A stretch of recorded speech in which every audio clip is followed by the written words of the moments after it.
اللہ الرحمن الرحیم رب اشرح لی صدری ویسر لی امری واحلل عقدۃ من لسانی یفقہوا قولی۔ السلام علیکم ورحمۃ اللہ وبرکاتہ۔ 10 نبی تک نبی صلی اللہ علیہ وسلم قریش مکہ کو جو دعوت دیتے رہے، اس دعوت کی روشنی، اس دعوت کے دینے میں آپ کو طرح طرح کی تکلیفوں کا سامنا کرنا پڑا، لیکن کچھ شخصیات ایسی تھی کہ جو آپ کے سامنے سیسا پلائی ہوئی دیوار بن گئی، جنہوں نے آپ کی مدد کی، آپ کے سامنے کھڑے ہوئے، اور جو اپنا اثر و رسوخ استعمال کرتے ہوئے اپنی دولت کی بنیاد پہ انہوں نے قریش مکہ کو بہت سے معاملات سے باز رکھا۔ ان میں ایک شخصیت حضرت خدیجہ رضی اللہ تعالی عنہا، جو آپ کی زوجہ محترمہ تھیں، ام المومنین تھیں، اور سابقون الاولون میں سے تھی، اسلام لانے والے جو ابتدائی لوگ تھے ان میں سے تھی، اور اپنی دولت کے ذریعے، اپنے قبیلے کے اثر و رسوخ کی بنیاد پر اور معاشرے میں اپنے مقام کی بنیاد پر آپ صلی اللہ علیہ وسلم کی اہانت کرتی رہیں، اور آپ صلی اللہ علیہ وسلم کے ساتھ سیسا پلائی ہوئی دیوار کی طرح کھڑی رہیں اور آپ کو سہارا دیتی رہیں۔ اور دوسری شخصیت حضرت ابو طالب تھے۔ اگرچہ حضرت ابو طالب نے اسلام تو قبول نہیں کیا، لیکن اپنے بھتیجے کے سامنے وہ کھڑے رہے، تمام رؤسائے قریش کے ظلم و ستم کو، تمام زیادتیوں کو برداشت کرنے میں اور ان کو حد سے گزرنے سے روکنے میں آپ نے بڑا کردار ادا کیا۔ اب جب 10 نبی کا سال آیا، جس کو عام الحزن بھی کہا جاتا ہے، اس میں نبی صلی اللہ علیہ وسلم کی جو پشت پناہی کرنے والی 2 شخصیات تھیں، یہ دونوں شخصیات اس دنیا سے پردہ فرما گئی۔ اب نبی صلی اللہ علیہ وسلم اس معاشرے میں اپنے آپ کو اکیلا تصور کرتے تھے، اور قریش کا ظلم و ستم حد سے بڑھ گیا، اور آپ کی مدد کرنے والا اب کوئی نہ تھا۔ پہلے ہی کچھ لوگ حبشہ کی طرف ہجرت کر گئے، تو نبی صلی اللہ علیہ وسلم نے طائف کا سفر کیا، اور اس طائف کے سفر کے دوران آپ کے ساتھ جو زیادتی کی گئی، آپ پہ پتھر برسائے گئے، آوارہ لڑکوں نے آپ پہ پھبتیاں کسیں، آپ کو مارا گیا، آپ کا جسم لہو لہان کیا گیا، تو یہ وہ کیفیات تھیں کہ نبی صلی اللہ علیہ وسلم پر ایک ہی دم 10 نبی کے بعد ایک قیامت صغریٰ کا منظر پیش آ گیا۔ تو ان حالات میں اللہ تعالیٰ نے آپ کی دلجوئی کرنے کے لیے پہلا آپ پہ انعام یہ کیا کہ آپ کو معراج کی نعمت عطا فرمائی۔ آپ کو معراج کی طرف لے گئے، آپ کو زمین سے لے کر عرش معلیٰ تک لے گئے، آپ کو دیدار کروایا اور آپ کی اشک شوئی کی۔ اور اب دعوت کا جو اگلا مرحلہ شروع ہونے والا تھا، وہ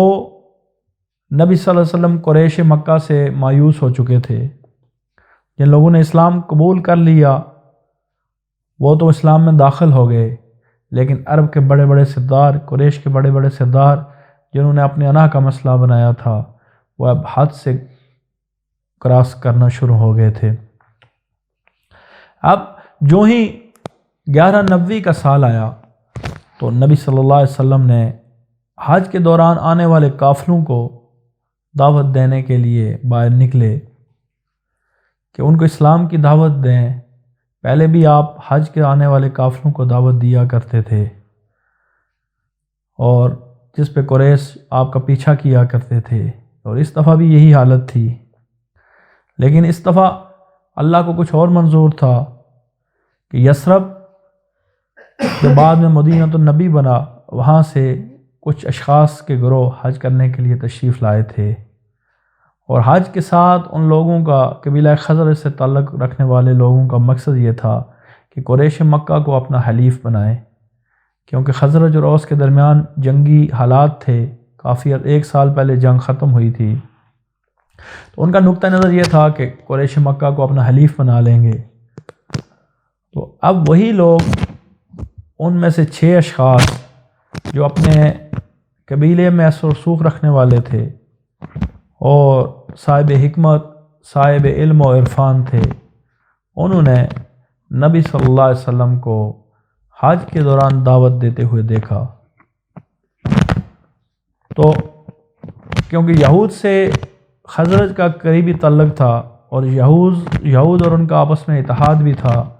تو یہود آنے والے نبی کا ذکر کیا کرتے تھے۔ تو اس بنیاد پہ یہ خبر تو اہل خزرج، اہل اوس اور مدینے تک تو سب کو تھی کہ یہود کہتے تھے کہ آنے والا نبی ہے اور آئے گا، اس کی اطاعت کی جائے گی۔ تو جب انہوں نے آپ کو دعوت دیتے ہوئے سماعت کیا، سنا، تو انہوں نے پوچھا کہ آپ کس چیز کی دعوت دیتے ہیں؟ وہ 6 اشخاص قبیلہ خزرج سے تعلق رکھنے والے آپ کے پاس بیٹھے۔ آپ نے کہا کہ میں اللہ کی وحدانیت کی بات کرتا ہوں، اپنی رسالت کی بات کرتا ہوں، اور انسان کی آنے والی زندگی جو ابدی زندگی ہے اس کی بات کرتا ہوں، اور تمہیں یہ دعوت دیتا ہوں کہ تم اگر اس دعوت کو قبول کر لو گے تو تم ہمیشہ ہمیشہ کے لیے فلاح پاؤ گے، ہمیشہ ہمیشہ کے لیے کامیابی پاؤ گے۔ تو یہاں سے دعوت کو ایک ٹرننگ پوائنٹ نصیب ہوا، ایک تبدیلی کا مرحلہ آیا، اور وہ 6 لوگ اسلام قبول کر لیا انہوں نے۔ اور وہی اسلام قبول کرنے کے بعد وہ اشخاص مدینے واپس چلے گئے جو اس وقت یثرب کے نام سے مشہور تھا، اور وہاں پہ جا کر انہوں نے اپنے جاننے والوں سے، اپنے تعلق والوں سے، اپنے قبیلے والوں سے ذکر کیا کہ مکہ میں ایک نبی ہے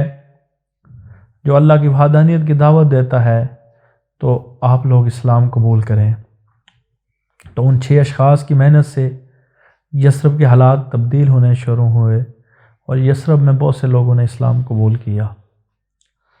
پھر جب 1290 کا حج کا سال آیا تو اس وقت آپ صلی اللہ علیہ وسلم کے پاس وہاں سے جو اشخاص آئے ان کی تعداد میں اضافہ ہو چکا تھا، اور اب کی بار اوس قبیلہ سے بھی تعلق رکھنے والے کچھ لوگ تھے۔ وہ 12 اشخاص کی ایک جماعت آپ کے پاس تشریف لائی حج کے دنوں میں، اور عقبہ کے پیچھے، عقبہ وہ وادی تھی، گھاٹی تھی، اس گھاٹی کے پیچھے آپ سے انہوں نے ملاقات کی، اور وہاں پہ ان 12 لوگوں نے آپ کے ہاتھ پہ اسلام قبول کیا۔ اور اس بیعت کو، جو پہلی بیعت ہوئی، اس کو بیعت عقبہ اولیٰ کہتے ہیں۔ اور جو 12 اشخاص آئے تھے انہوں نے نبی صلی اللہ علیہ وسلم سے یہ درخواست کی کہ آپ ہمارے ساتھ اپنا ایک سفیر بھیجیں، ایک نقیب بھیجیں، ایک داعی بھیجیں، جو جہاں جا کر لوگوں کو اسلام کی دعوت دے، اسلام کی تعلیم دے۔ تو آپ صلی اللہ علیہ وسلم نے حضرت مصعب ابن زبیر رضی اللہ تعالیٰ عنہ، مصعب ابن عمیر رضی اللہ تعالیٰ عنہ کو آپ نے مدینہ کی طرف روانہ کیا، اور وہاں پہ آپ نبی صلی اللہ علیہ وسلم کے پہلے سفیر، پہلے آپ کے نقیب یا پہلے داعی وہاں پہ آپ پہنچے۔ آپ نے اپنی دعوت کے ذریعے اسلام کی شمع کو روشن کیا، بڑے بڑے سردار آپ کی دعوت سے اسلام قبول کیے، سعد بن معاذ جیسے سردار نے بھی آپ کی، سعد بن عبادہ جیسے سردار نے بھی آپ کی دعوت سے اسلام قبول کیا۔ اور مدینہ کے اندر یہ کیفیت ہو گئی کہ کوئی گھر ایسا نہیں رہا جہاں پہ اسلام کا نام لیوا موجود نہ ہو۔ تو اس بیعت کو بیعت عقبہ ثانی کہتے، عقبہ اولیٰ کہتے ہیں۔ اور اس بیعت کے بعد حضرت مصعب بن عمیر کا یثرب میں جانا، اور وہاں پہ اسلام کی دعوت سے پورے یثرب کے حالات کو تبدیل کرنا ایک ٹرننگ پوائنٹ تھا۔ وما علینا الا البلاغ۔